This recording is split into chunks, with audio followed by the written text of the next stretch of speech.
Hello listeners, Jordan here. I just want to let you know that you can listen to Nighttime early and ad-free on Amazon Music. Include it with Prime.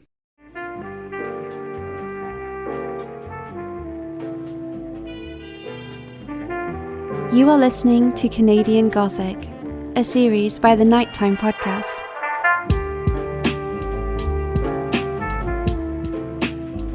Hello listeners, and welcome back to what may be the most fundamentally unsettling series this show is engaged in. I'm talking about the listener-led Encounters with Creeps series. In this episode, which is the fifth in the series, Madelayne Klein and I will again offer the show to nighttime listeners as a platform to share their encounters with the far too many creeps that are lurking around out there. So let's not waste any time, and let's get into another round of creep encounters. And one other thing before we start. The cringiness of these stories may have distracted me a bit and led to my microphone settings being, well, creepy.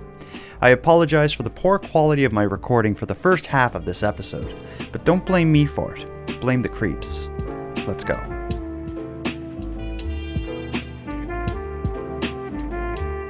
Ms. Madelayne Klein, and how are you this evening? Oh, I'm dandy. I'm slowly but surely recovering. I've been a little under the weather all week, but... I saw a TikTok video where you're like on death's door delivering content from bed. That's hardcore. Yeah. I had just relocated from my bed to the couch, posted that, and then went back and then took another nap. It was pretty good. Amazing. Your name is unique, Madelayne. Did anyone ever find a way to make fun of your name? Because I'm with Bonaparte, I was often called Boner. Did you ever get anything like that? No. What about maybe it's Madelayne? No. Okay. Never, yeah. All right. Well, anyway, what's up? What's new other than being sick? Not too much. Other than being sick, I got a lot of TV time in, and I watched the Anna Nicole Smith documentary, and it was so good. I'm really? Enamored with her, yeah. Really? I yeah. picture it being really scandalous and salacious and wild. It is absolutely fabulous. I obviously knew who Anna Nicole Smith was, but because she died when I was 14, so okay. I really only knew the later years of her and when she was. And I only do too. Oh, okay. Oh no, she had quite the life. She was very successful, and she was so beautiful, and I'd say pretty smart. But yeah, I was really surprised. I really, really highly recommend this documentary. Well, let's get into it. We're here for I think this is our fourth or fifth episode where we're going to explore a variety of listener-contributed encounters with creeps. And we got a good one tonight because it's not going to be just random creeps on the street. We're going to start sprinkling in some creepy neighbors as well. And I'm so excited for this. And the creepy neighbors, they add... I've listened to them to kind of pre-vet them before we play them. And it's going to add an interesting flavor to it. So we'll do both. Your typical run-of-the-mill creep on the street, and then we'll move on to the creep who's far too close for comfort, and you may have to encounter day in and day out until one of you are like, I'm leaving. Until one of you can't take it anymore. Before we do, though, I like to start our discussions and our encounters with creep stories with a mainstream case of a creep who's doing something in the Canadian news. I have one that I'm going to air for a kind of an interesting reason, because I guess the jury's out on whether this person's a creep, and you'll see why. But I think there's some elements to this story that are very interesting. So this is a story that's in the news right now about a priest who's been accused of sexual assault. It's a 69-year-old priest from the Ukrainian Catholic Eparchy of Saskatoon named Yanko Kolosanji.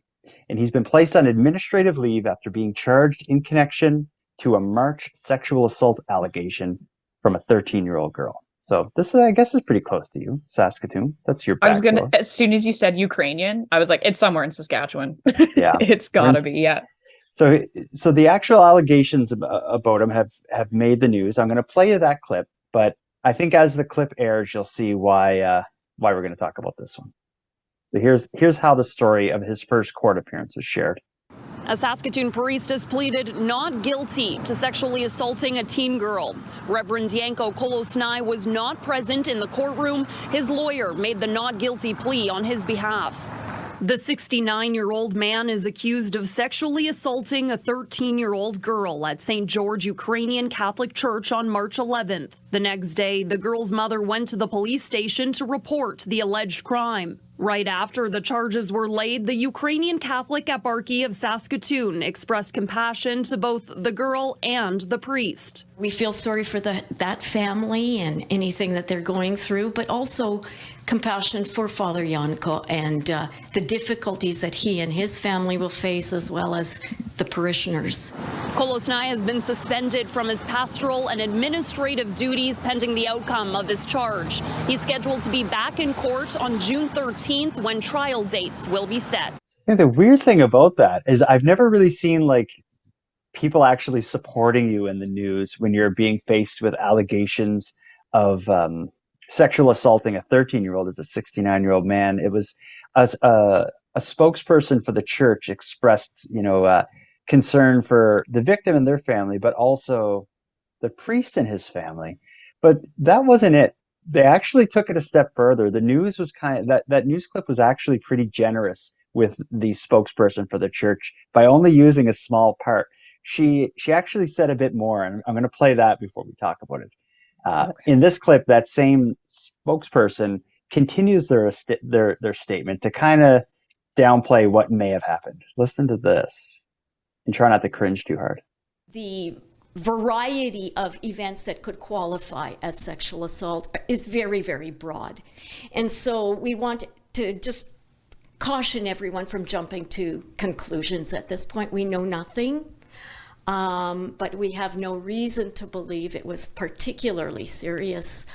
We are taking steps, though, to keep people safe, and that's why the administrative leave. Wow. First, I hate that woman so much. Oh my God. I was so confused when we played the original clip. I was like, why are some, what are you talking about? Some people are back and forth. Yeah. Oh my God. Even if you were going to support him, there'd have to be as his, fellow people who work at the church with them, there'd have to be a better way to do it than being like, we don't think it was particularly serious. And there's such a wide variety of ways that this is so on brand for the church. Like, here we go. Yeah. Maybe I should stop myself, but this is just further proving that religion is a cult. Oh my. Like she's 13 and she's trying to downplay, nothing's been proven. Sexual assault is broad. But what, yeah, girl. Why not just like this? You would think I'm not a spokesperson for anything, but I think the right way to go about it would be something like, we support the investigation. We want to find out whatever happened and, make a decision at the time that the facts become available to us. And as if priests are they've already got quite the track record. Yeah. Why? Oh, I'm so angry. She is also a creep, this spokesperson. Yeah. Yeah. Let's move on to the listener contributed stories. The first one we're going to hear is the story about a creep at a hospital who also becomes a creepy customer. Listen to this one. Hey Jordan, love the podcast. I have an Encounters with Creep story. A few years ago, I had to leave work to go to the emergency room, unfortunately. I still had my work shirt on when I went to the emergency room. And in the waiting room, this guy started talking to me. And at first, it was just normal conversation, we're waiting for a while, let's pass time. But then he started asking these really personal questions, and it got really uncomfortable. Thankfully, we got separated for a little while after that, which was kind of a relief because, like I said, things were getting uncomfortable and awkward. But when I was leaving a few hours later, I seen him again. And it seemed like he was waiting. I don't know if he was waiting for a ride or if he was waiting for me, but he was just sitting at the exit.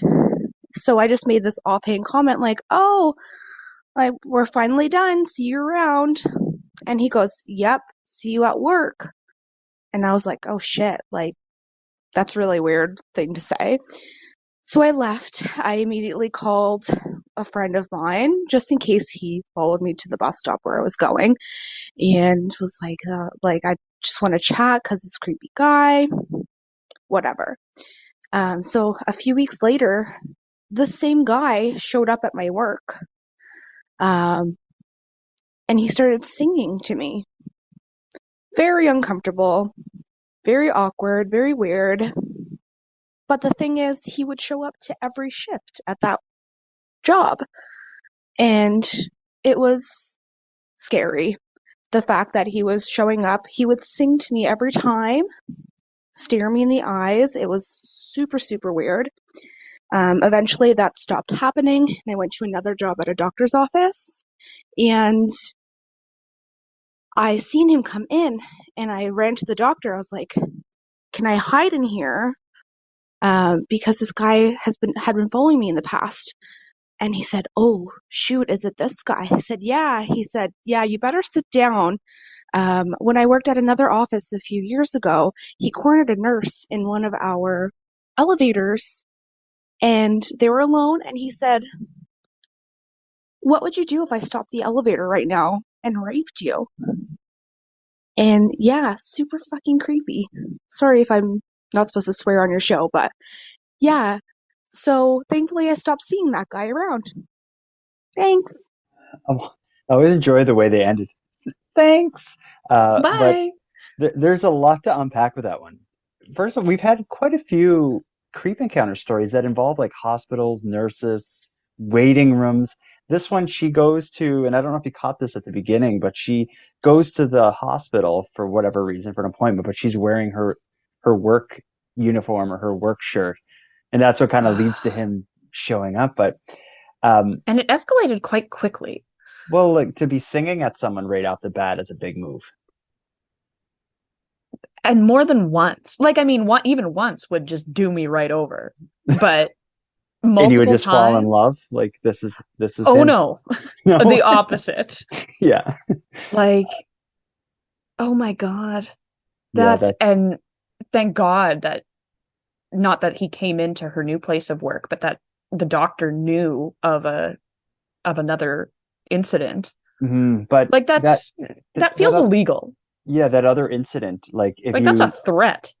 I would think if you did that to someone in an elevator, that would be crossing some kind of legal criminal law. I don't know what it would be, but Ugh. And just I like don't know. why would you ever say that? What Yeah. did you think was going to happen? Well, it's probably Like, as weird of a thing to do as like trying to like pick someone up at the hospital. true. That's what I was wondering. I was like, hey, so what, she was in the emergency room or wherever. Was he also like a patient, or now I'm getting the impression he just hangs around hospitals? Yeah, there's a whole separate like kind of fetish thing this guy has with hospitals, waiting rooms, the Nurses, medical something like that. profession. Yeah, this I think I need to know more about this story to understand it, but at this point I'm like, yes, this dude is a serious creep. If we had his name, I'll bet you it would come up on Google. He's Yeah, probably registered. he's been mentioned in some articles before. Yeah, right. Oh, that's awful. Uh, Hospitals, waiting rooms, they've been sort of a reoccurring setting for these. I think the next one is not going to be our first story that takes place at a gas station. Listen to this. Gas Oh, stations and restaurants. yeah, we had the yeah, we I think last week we may have or last episode I think we may have had two gas stations. But anyway, listen to this gas station creep. Hi, Jordan. I am a Florida listener and I came over from Morbid. Um, Thank you for all the amazing work you and your co hosts do every day, and thank you all for keeping me company on my long drive to and from school. I really enjoy your podcast. Recently, I've been listening to your encounters with creep stories, and something extremely creepy happened to me in the last week that I wanted to share because it is something that may happen to a lot of people. At a gas station the other day in the morning, I was filling up gas for work, and I was just about done, and I noticed a man was jiggling the door handle on the passenger side of my car, trying to get into my car, either to steal my stuff or to get into the car and stay in the car, which is what I think he was trying to do. I asked him politely to stop and told him that I was going to call the police, and he obliged and started walking away and moving his bike, which he apparently had with him, giving me enough time to get in the car and relock the doors and start driving away. But he ended up coming back to the car when I got to the intersection, and I was at the mercy of oncoming traffic to determine when I can leave the situation and the parking lot of the gas station. Anyway, I got to that intersection, and the guy pulled up on his bicycle. When I say bike, I mean bicycle. And he started jiggling the door handle, begging me to let him in his car, telling me I was beautiful, and started saying very rude and sexual comments, and I'm still shaken by it. I ended up dialing 911. I didn't call because I didn't get his name or a very apt description of him, so I just let it slide. But it was very creepy, and I wanted to bring awareness to the possible issues at gas stations, I guess, and how vigilant people must be, especially women, at gas stations with locking your doors and making sure you don't have any personal items in the passenger side. Anyway, thank you for everything you guys do, and I appreciate you all keeping me company on my long drive. Have a great day. Like, I think trying she to had. get into her car. Yeah, I would change that from like encounters with creeps to like super close call. Yeah. Heaven Right? forbid she had an old car that you couldn't automatically lock. Yeah, or had to like go in and Ugh. pay because if like some Yeah. people you will like go in to pay or buy bars or pop or something like that.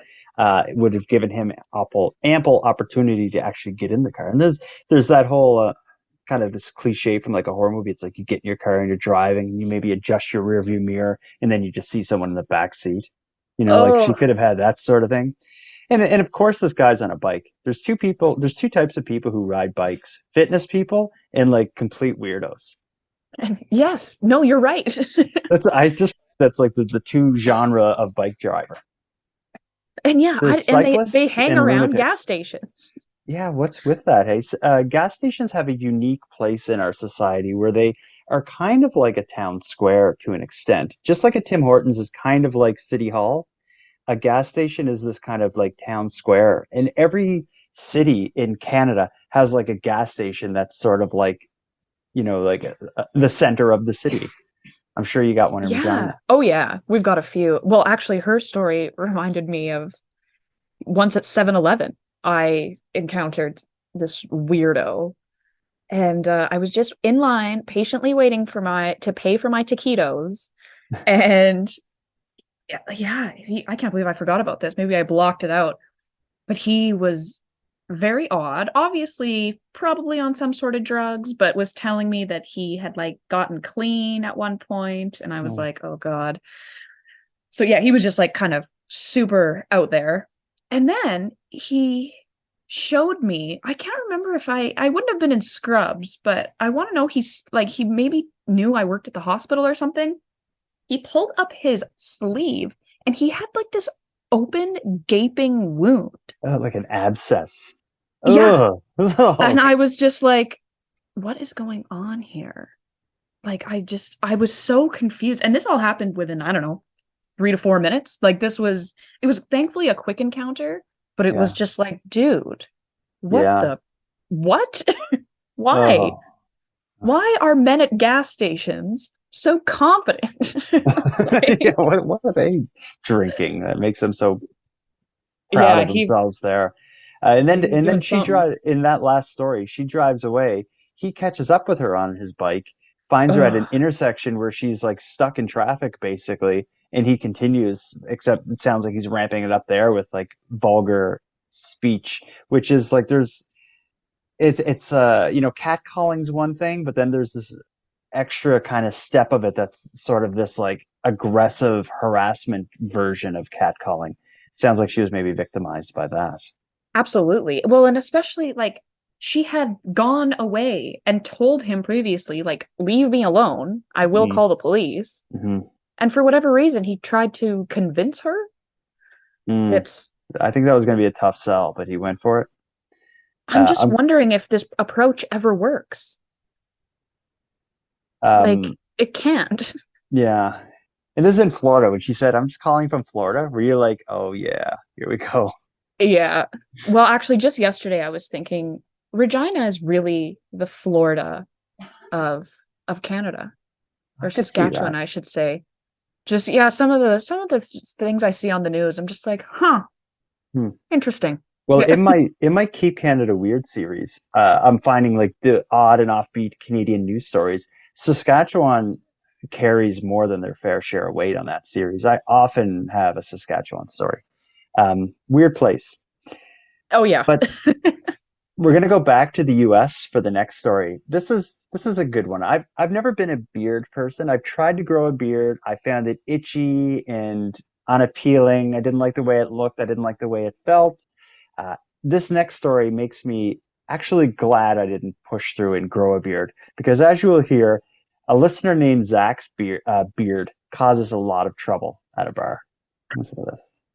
Hey, this is Zach from Pittsburgh again. I'm calling in regards to the encounters with creeps. So there's this bar close to me. I'm going to leave the name out of it. It's under new management now, but back in the day, it was kind of like a seedy kind of place. So I'd go in, and the only reason I would go into this place was to get a six-pack. Go in, grab a six-pack, go back to the apartment, drink the beer, don't drink down there. So I walk up to the bar, and I, flag down the bartender, and she's like, oh, yeah, I'll get you your six-pack, everything's cool. And this couple had been staring at me since I walked in, and without any preamble, the wife or girlfriend with the guy there just looks me straight in the face and goes, "That's a cool beard. Bet you that tickles down below." And I'm like, okay, sure. And she's just like looking at me like intently, and her husband is sitting there next to her and just nodding his head like, yeah, I bet it does. Like, totally nonplussed by the fact that she just said, oh, well, some stranger with a big beard tickles down below. So I got my six-pack and just bugged on out of there. But yeah, those are just weird, like creeper kind of things. It's like neither of these people knew me at all, obviously, and it was like, dude, like, you say these things to complete strangers, like, so yeah, a bunch of creepers at a local bar. I love his accent. It's only subtle, but the way every time he says bar, I felt I was in like a Dwight Yoakam song or something. Kind of says bar like you. Bar, does he? No. Or do I? Maritimes people say bar and car weird. Yeah.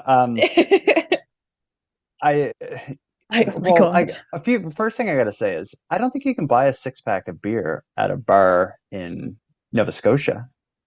Well, I'm trying to think. Like, there's not right at the bar. There's like restaurants and bars here with like an off sale attached to it, but it's never like you never go up to the bar and would order something to go, if you will. But maybe this is when people like when Americans talk about freedom, maybe this is what they mean, like they can do stuff like that. Because I think here, if I went to a bar and I was like, "Can I have 6 beer?" Maybe like, "No, you can have 1 beer." I think is what would happen.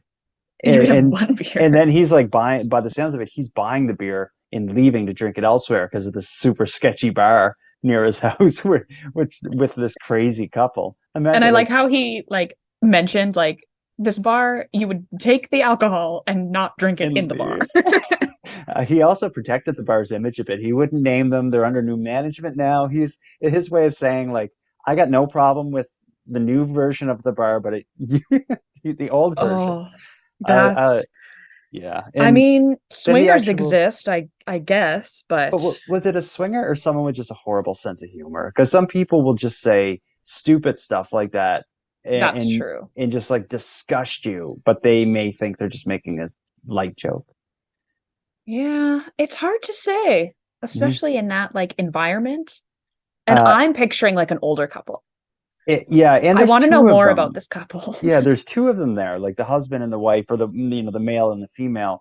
I could see one of them having that awful, abrasive, sexualized sense of humor, but the other one going along with it maybe implies I also Zach want to know almost got picked up. I want to know what kind of facial hair the husband had. This is Oh, imperative to the story.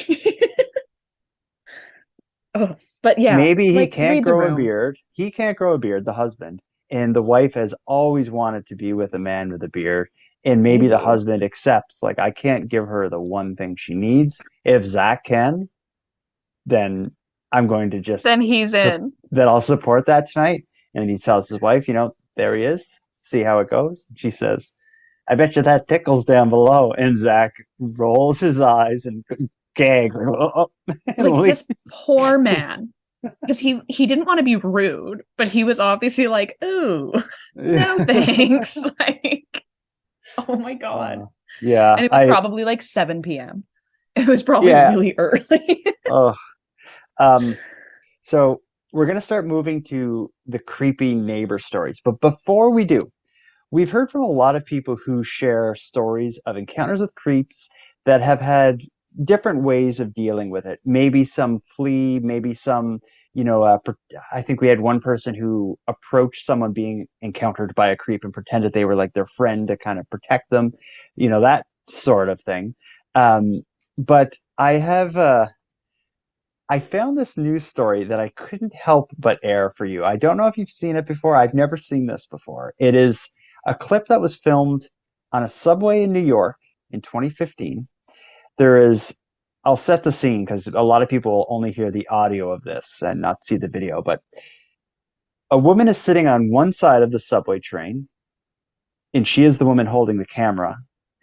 Across the train from her, 4 feet in front of her, there's a very creepy looking young man with a large kind of bag on his lap, watching her and seeming to be like aroused by her and is maybe acting on that arousal. So this woman is encountering a creep, but this woman is the last person on earth that this man should have tried to do this to, because she is not having it for 1 second. And she films him the entire time that she berates him for what he's doing. Listen to this. This is a northbound 2 express train. The next stop is What are you doing? Times Square, 42nd Street. What are you doing? You over here rubbing your dick? What the f*** are you doing? What the f*** are you doing? You want to do that freaky shit? You do that shit off the motherfucking train. Do it again, and I'm getting up out this chair, and I'm gonna bust your fucking ass on this train. We understand each other? Do we fucking understand each other? Do some freaky shit again, and I'm gonna get up out this chair, and I'm gonna bust your ass. You wanna rub your dick, bitch? You rub your dick when you get off the motherfucking train. Do we fucking understand each other? I'm in one of those moods. I will fuck you up on this train. You hear me? I can't hear you. Do you fucking hear me? Now the next stop, you get the fuck up. You hear me? You get your ass the fuck up off this train with that freaky shit. When this train stops, you get the fuck off. Do you understand me? I can't hear you. Say I understand you, miss. All right now, we gotta understand it.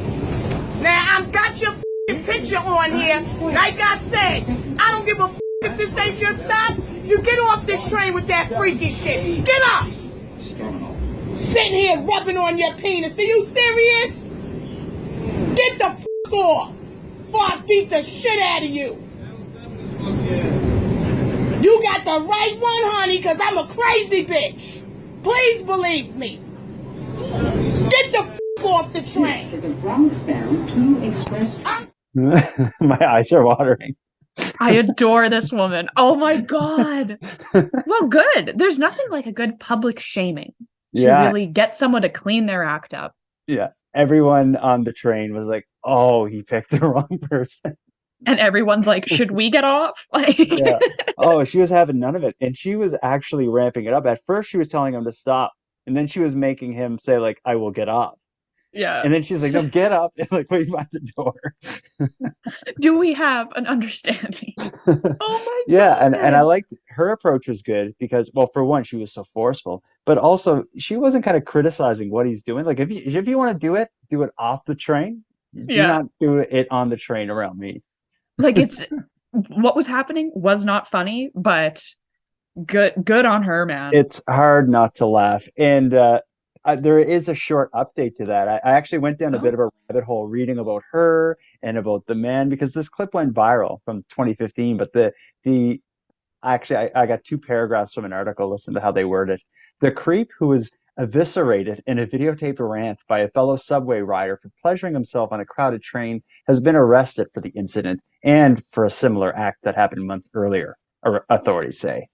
Kevin Cuff, 23 of the Bronx, was busted last week and charged with public lewdness for allegedly masturbating on trains on August 15th and in December of 2015, which is the viral video one.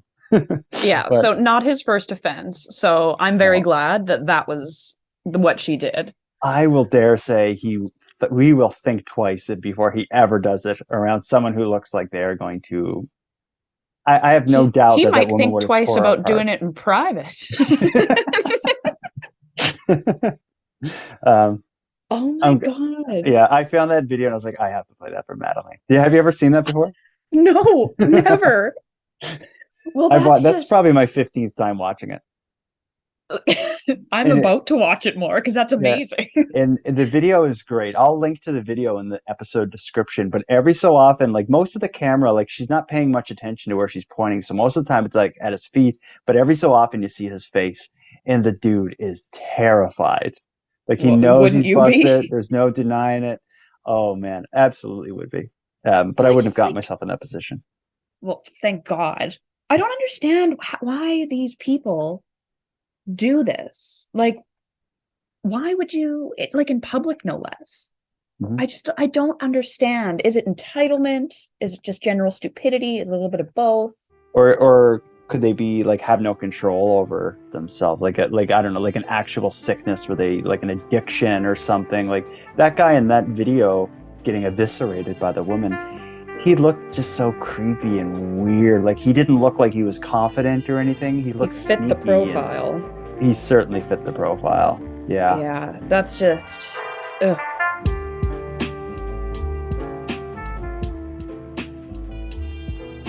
Let's get into the bad neighbors. We need a break from generic creeps.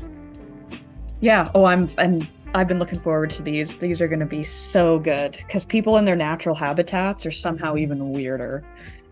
Oh, yeah, they are. And I think when I heard these creep stories of neighbors, creepy neighbors, the part of it that is challenging to accept or just challenging to understand is that they're stuck near these people. When you encounter a creep on the subway, you likely will never see them again. When it's your neighbor, you see them day in and day out. And we're going to hear some of that. Let's start with Kelly's bad neighbor. Here we go. Hi, Jordan. My name is Kelly. I'm from Southern Illinois in the United States. This is in response to your latest Encounters with Creeps episode asking about horrible or creepy neighbors. When I was 18, I was pregnant with me and my husband now, but boyfriend then's first child. We still lived at home with our parents, and we found a house for a really good deal. It was in kind of a shady neighborhood, not the best area, but we needed somewhere to go. So, and we were on a budget. So that's where we went. We had neighbors that the man would just come over unannounced, just walk right in, wouldn't even knock. I remember he knew my husband would be at work, and he would just barge in like he was welcome. And we had never established that he could do that. It was just something he did. I remember one time I was in the shower and I could hear him in the living room, like hey, Kelly, are you home? Like, and I'm like, I'm in the shower, please leave. Like, just weird stuff like that. And then eventually, a few years later, we moved out and we were trying to sell that house. So it sat vacant for a little bit, and they were like, oh, yeah, we'll keep an eye on things. We'll watch it for you, whatever.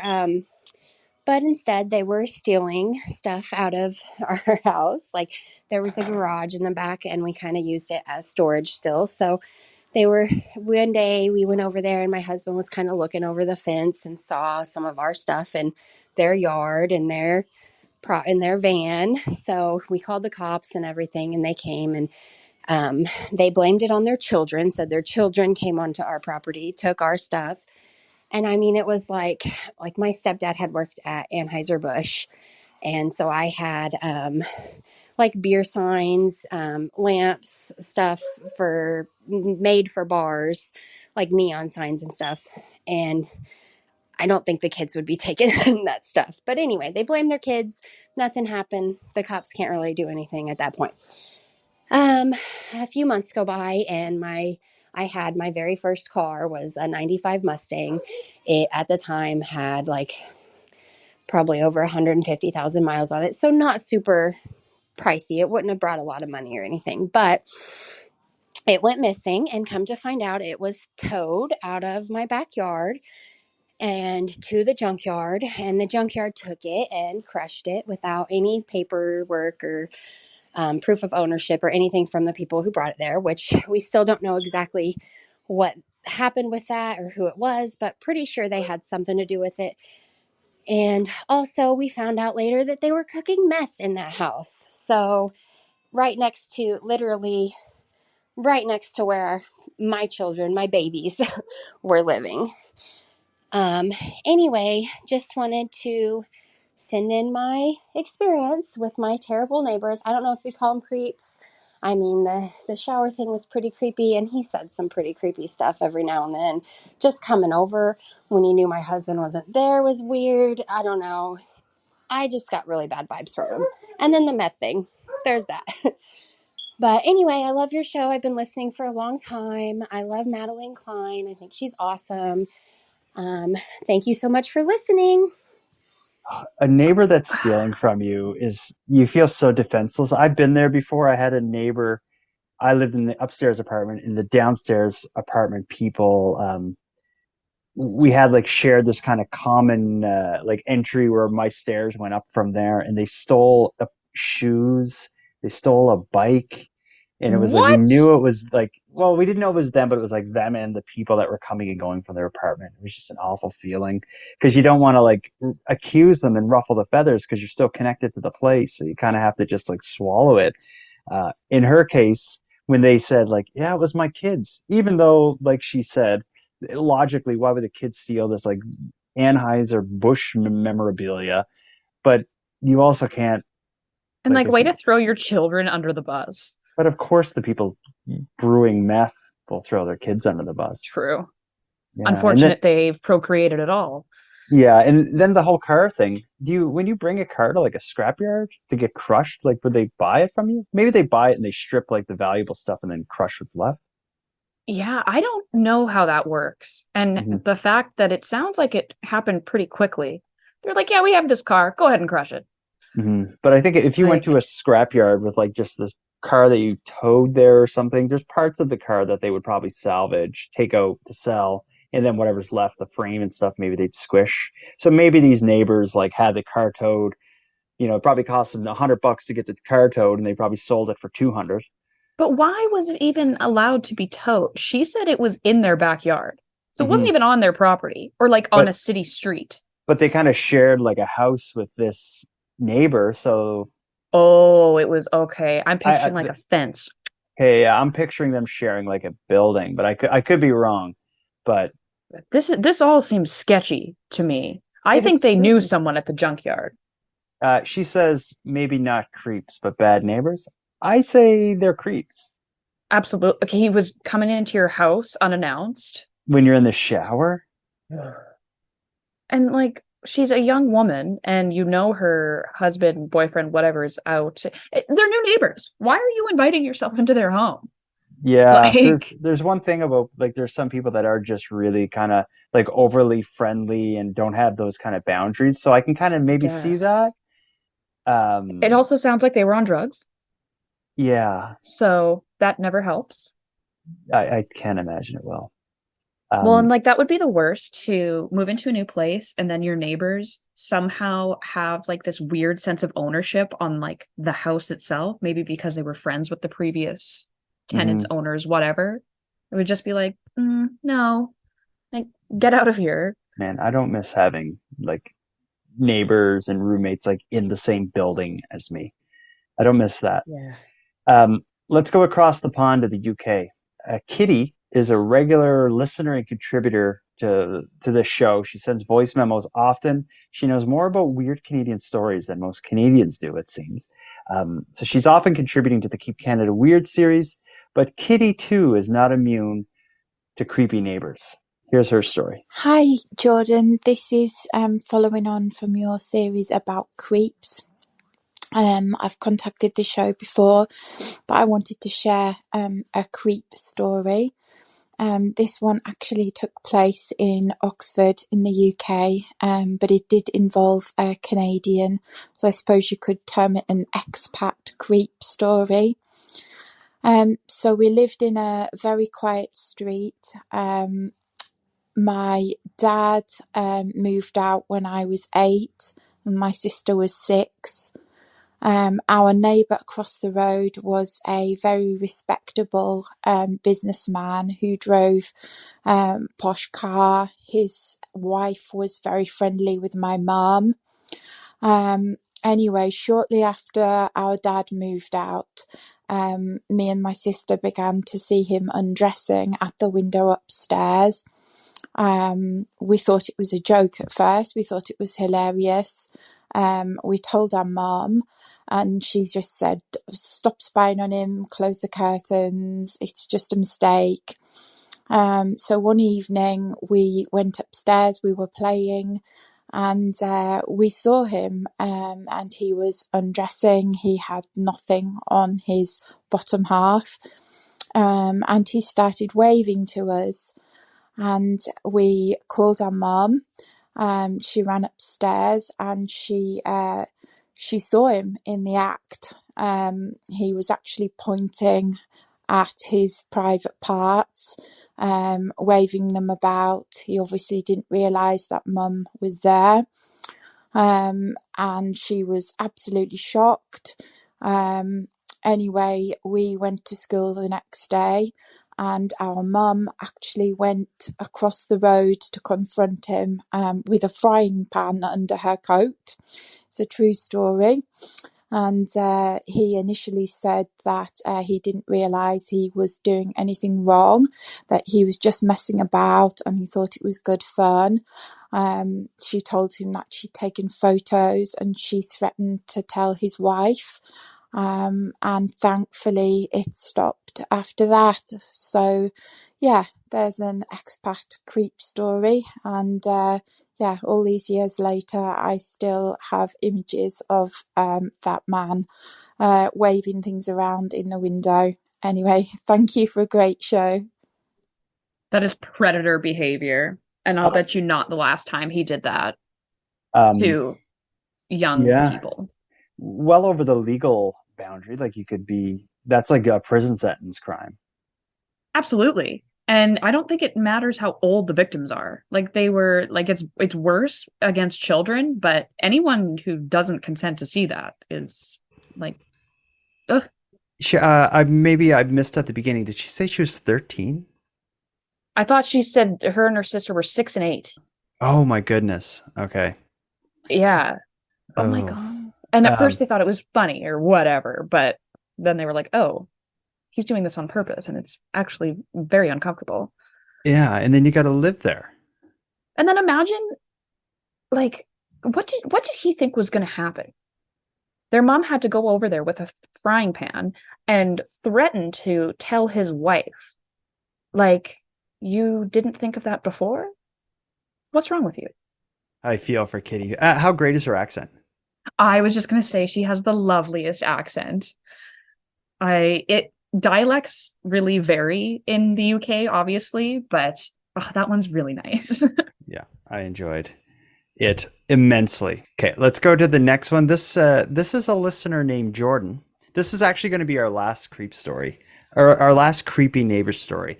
But oh my goodness, it's a doozy. This is a listener named Jordan from New Brunswick who moved into an apartment and found herself with walking into an unimaginably complicated and disturbing situation. Listen to what Jordan did, or what happened to Jordan. Thankfully, a different Jordan than me. Hi, Nighttime Podcast. My name is Jordan, and I'm from Moncton, New Brunswick. This is a creepy neighbor story. So, back in 2015, I moved into this triplex, and in the triplex, the landlord was living underneath of me. I had moved in when I was in college with my boyfriend at the time. It was a really cheap apartment. The internet was included, so we thought that was a great deal. The landlord was a single male who had a dog, and by all accounts, he was quirky. One of the things that I think back on now, when I know all of the information about this story, is about how when we were looking at the apartment, he had said, "Do you guys ever get these weird emails from Disney saying that you're like illegally streaming their stuff, that they're going to charge you?" My boyfriend and I at the time were just both like, no. So anyways, we moved in October, and by all accounts, everything was fine until January or February. When I was in college on Mondays, I didn't have class, and I was still laying in bed trying to catch some extra sleep when all of a sudden I hear the doors being knocked on very loudly. If you've ever heard the RCMP knock on doors, you'll know exactly what I'm talking about. So I wake up and I go to the front window in my apartment, which faces the street, and I see an RCMP officer with an assault rifle pointed at my landlord's door. I also notice at least 10 marked cars and 2 or 3 unmarked cars, as well as a van, like the crime scene investigations van, out in front of the apartment. And like I said, they are pointing a assault rifle at my landlord's door. So I panic because this was back in 2016, and this is before marijuana was legal in Canada. We can just leave it at that. Anyways, so I panic. I am in a nightgown. It's a Monday morning. I am frantically hiding all of the marijuana products in my apartment. Some time passes, and 2 officers come up to my apartment door, and I open up the door, and they say, "Hello, we are from the Child Exploitation Investigation Division of the RCMP. We're here conducting an investigation, and we would like to ask you a few questions." My face goes bright red. I am panicked. This is the middle of my first year of child and youth care at college, and I have no idea why they could possibly be there. So anyways, I bring them into my apartment, we sit down, and they tell me that they're investigating my landlord, whose name is Sean Sullivan. Sean Sullivan is being looked at, and they just have some questions about, who uses the internet? What does Sean do? Who lives in the apartment? Does Sean ever have any people over? Etc., etc. I am still panicking at this time. I ask them, what is going on? They basically say, "Don't worry, we're not looking at you. This is about him." And they will contact me if they have any more questions. They take a written statement and they move on. I never hear back from the RCMP. next thing I know, my internet is shut off. Remember, like I had said, the internet was included with the rent. So the internet's shut off. I don't see my landlord for several days. One day, his sister shows up telling me that she'll be the one collecting the rent now. And a few months pass. My landlord is around. He has a flip phone. This is 2016. Most people don't have flip phones at this time. But he never mentions anything about, where he's been for the last month or so, why he has a flip phone.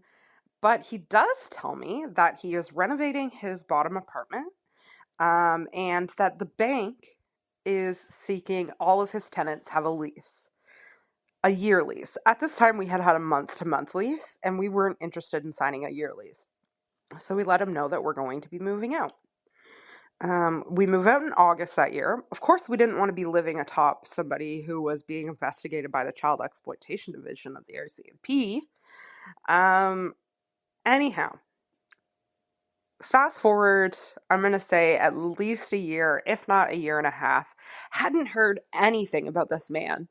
My mom forwards me a news article by the CTV saying that Sean Sullivan had been charged and found guilty of child porn and I guess child porn is not the right word, child sexual assault material is the right word, and that he was being sentenced to whatever time it was, but also that he had previous charges and he was breaking the conditions of those charges by accessing the internet and owning a computer. So anyways, yeah, like I said, this is my creepy neighbor story who also happened to be a creepy landlord. I guess the moral of the story is that you never know who the person that you are living atop of is.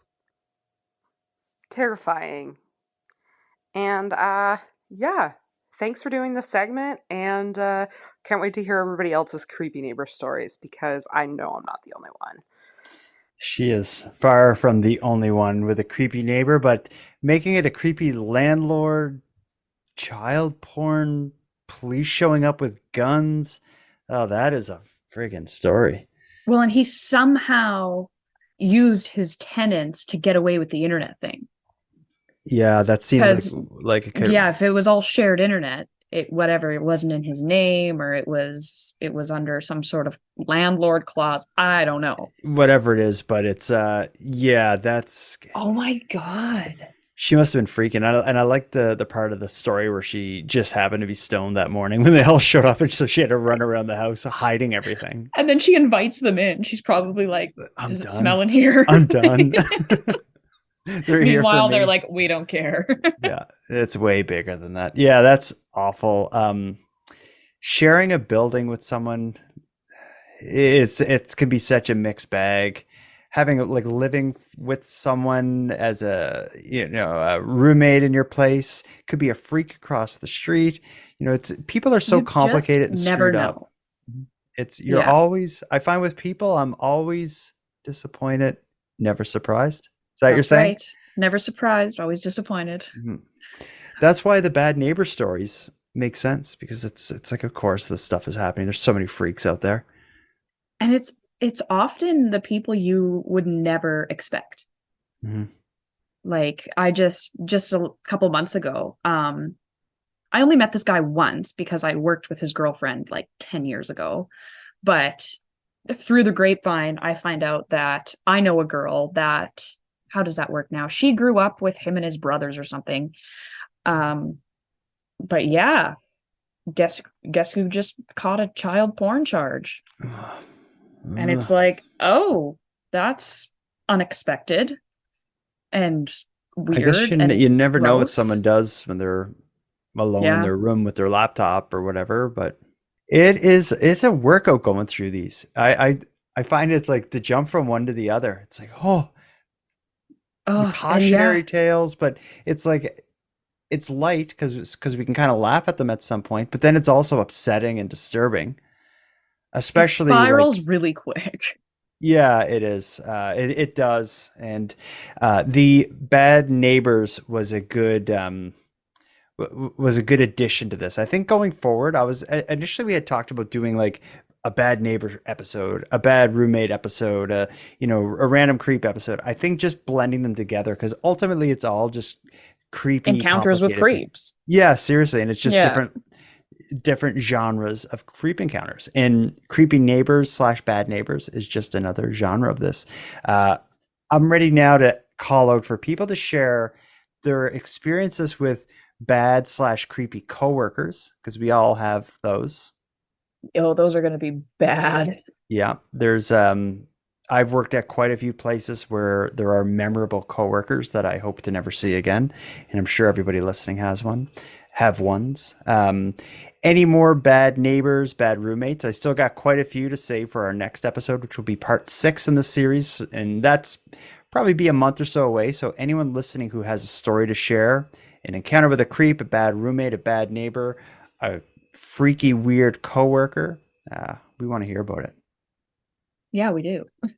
Well, the coworkers, that's going to be an episode all in itself.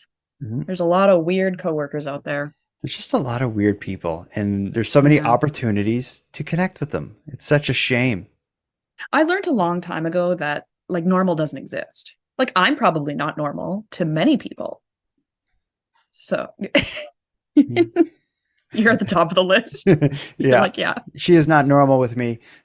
It's because I'm so comfortable with you. Well, you did that to yourself. Yeah, it's true. There's just no one is normal, but there's like a certain type of abnormal that you can handle. And it's like we have our abnormals are compatible with each other, so it works. Yeah, it does. I like that. Chris Cunningham says you could consider ending these stories with a wholesome story about rescued pets or something. That's a great idea. That's we do need like some kind of way to end this where you don't just shut off the podcast and you have to kind of sit in the creepy mess. You have to go shower. Did your cats do anything cute today?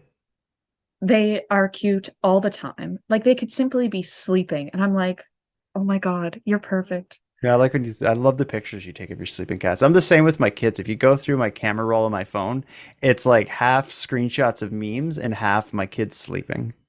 And that's what it is with me, except with my cats. Oh. And yeah, they're usually sleeping. I love when they sleep. They're not destroying anything when they sleep. Living so things lovely. Just become like little angels when they're asleep, whether it's cats or dogs or kids or whatever. And when they do like the stretch and roll, oh. Yeah. You're tearing up. I want to go see them. Yeah.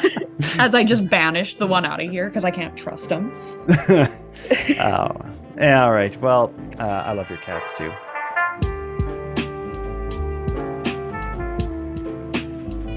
I want to thank you for joining Madelayne Klein and I for this episode of the Nighttime Podcast. Now, I'm going to start wrapping things up here, but before we part, let me end with some thanks. First, a huge and sincere thanks to everyone out there who took the time to share their creep encounters with us. These stories, like those shared in the prior episodes, serve as a great reminder to keep our eyes open and our wits about us. And to any other listeners out there who have a story to share, I'm going to be doing a 6th episode in this series, and I'd love to feature your story. You can share it with me at nighttimepodcast.com/contact. And again, it doesn't have to just be a random creep. It could be an awful neighbor, an awful roommate, or an awful coworker. Just let us know about the creeps you've encountered. We hope to hear from you. Next, a big thanks to Monty Datta, who contributes the music for this series. A shout out to LJ from the Dystopian Simulation podcast, who provides my intro and outro voiceovers. And lastly, but most importantly, a massive thank you goes out to every one of you listening to Nighttime, as without your interest and your support, this show would be as pointless as it would be impossible. And on the topic of support, let me thank the newest subscribers to the premium feed. Jillian, KK, and Anne, thank you for going premium. And for anyone else who'd like to support the show, you can do it in a variety of ways. First of all, a premium feed subscription costs only a couple dollars a month and both funds the creation of the show while giving you access to an ad-free 2-day early release date with access to a full back catalog of Nighttime episodes. And if for whatever reason you don't want to go premium, you can still help the show by simply sharing this episode on social media and letting like-minded friends know what we're doing here. If you have any story ideas, want to give feedback on the show, or would like to submit a question or comment to be aired and responded to in an upcoming episode, you can do all that and more at nighttimepodcast.com. We hope to hear from you. But until then, take care of each other, hug your loved ones tight, and let me know if you see anything weird. The Nighttime Podcast is written, hosted, and produced by Jordan Bonaparte. But we have no reason to believe it was particularly serious. You got the right one, honey, because I'm a crazy bitch. Please believe me. Get the f*** off the train. Is a wrong sound to express